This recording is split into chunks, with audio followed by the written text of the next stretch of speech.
Oke, balik lagi di SN Konten. Nah, di samping kami ada Navara yang sedang melakukan sporing ya.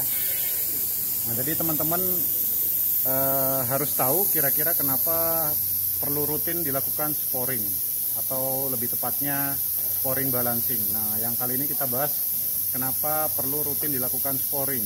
Kita langsung tanya saja ke narasumber kita. Ini mekanik spesialis sporing ya di tempat kami. Halo bro. Halo, selamat sore. Ya, balik lagi di SN Konten nih bro. Menurut si bro nih, kenapa perlu rutin dilakukan sporing? Ya, kalau menurut saya sih, kenapa mobil perlu kita sporing, yaitu untuk mencegah adanya kehausan ban. Ya, satu kehausan ban ya. Masalah lain itu bisa terjadi setirnya kurang nyaman di saat tikungan. Oke, berarti setirnya nggak stabil ya? Iya, kurang nyaman kita dalam membawa mobil. Oke, yang lain bro? Biasanya sih itu bisa menyebabkan adanya mobil kurang stabil atau rolling dia. Rolling. Iya. Okay. Walaupun itu di jalan di atas kecepatan maksimal di atas kecepatan 80 km. Oke.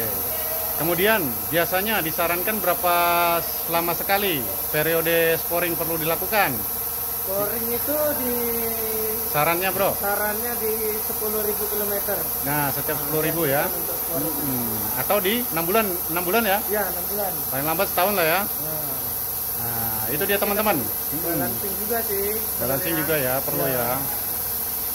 Sebenarnya perlu paket ya sama balancing ya, biar maksimal ya. Oke, itu dia teman-teman dari narasumber kita yang spesialis sporing di sini sudah menjelaskan saran-sarannya terkait berapa lama durasi kita perlu sporing, kemudian hal positif apa yang kita dapatkan apabila mobil kita sudah disporing. Oke, selamat bertugas kembali. Yuk. Sporing ini dilakukan dengan cara menempatkan sensor-sensor di setiap sisi ban atau sisi rodanya ya. Nah, itu gunanya untuk mengukur lurusnya antara ban belakang dan yang ban depan. Kemudian di sensornya ini nanti ada kamera juga yang mengarah ke samping di sensor sebelah kanan yang lainnya. Jadi intinya sensor-sensor itu mengukur secara keseluruhan baik dari lebar kendaraan sama panjang dimensi kendaraannya itu sendiri.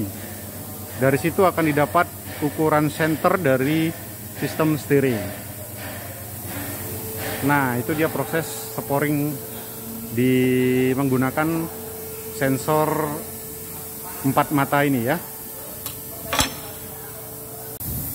Nah, ini kan sensornya bukan sensor 3D. Jadi kalau yang model, ada satu lagi model sensorik sporing yang model kayak agak lebih lebar konstruksinya, itu sensor 3D ya. Nah, kalau yang konvensional ini dia ada sensornya kamera untuk center point.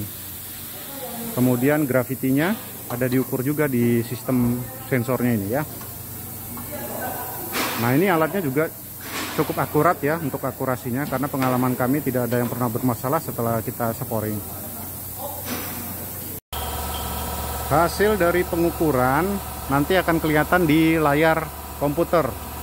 Jadi di situ teknisi sporing akan melakukan penyetelan dari komponen-komponen suspensi di bagian depan, komponen steering sistemnya, untuk dicocokkan ke layar yang ada di depan.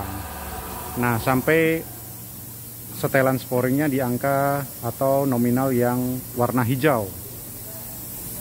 Itu adalah center point dari steering sistemnya.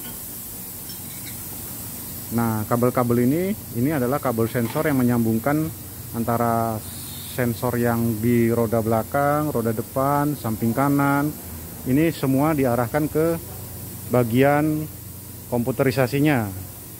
Nah, itu dia teman-teman sedikit sharing kita tentang proses sporingan ya. Semoga informasinya bisa melengkapi pengetahuan teman-teman terkait hal otomotif.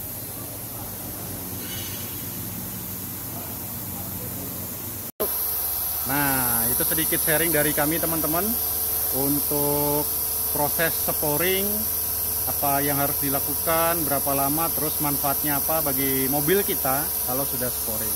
Sampai jumpa di konten kita yang berikutnya. Bye.